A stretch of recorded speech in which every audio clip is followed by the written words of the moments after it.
అండి మనకి ఇది ఆనందపురం హైవే నుంచి ఒక 2 కిలోమీటర్ల డిస్టెన్స్లో దొంతువారికి వెళ్ళాలి. అలా పూల మార్కెట్ నుంచి రావచ్చు, అలాగే బాకురవనపాలెం ఆ రోడ్ నుంచి కూడా రావచ్చు. ఇది మామూలు కచ్చా రోడ్డు అండి. ఈ రోడ్డుకి ఆనుకొని మనకి 5 ఎకరాలు నీలగిరి తోట సేల్కి ఉందండి. మన మొత్తం 7 ఎకరాలు ఉంది, 5 ఎకరాల వరకు మనకి ఇస్తారన్నారు. సో ఇలాగ ఈ పక్కనే చెరువు ఉంది, ఇలాగ సేల్కి ఉందండి మనకి. సో ఆ చివరి వరకు అండి ఈ చెరువు నుంచి ఆ చివరి తాటి చెట్లు ఉన్నాయి కదండి, అక్కడ వరకు మనకి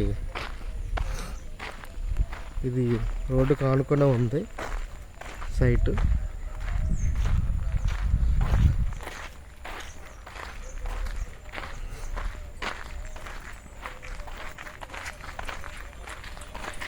నీలగిరి మొక్కలు వేసారు, పక్కనే చెరువు ఉంది. సో మనకి ఆనందపురం నుంచే దగ్గర, ఇది ఆనందపురం రెవెన్యూలోకి వస్తుంది. ఇది 2 రూట్లు ఉన్నాయి. పొడుగుపాలెం వెళ్ళి ఆ పక్క నుంచి ముందుకెళ్ళి దొంతువారికి వెళ్ళాలి రూట్లో రావచ్చు. మళ్ళీ ఈ బాకురపాలెం ఈ రూట్లో కూడా రావచ్చు. ఇదండి సైటు. ఆ తాటి చెట్ల వరకు ఉంది మనకి.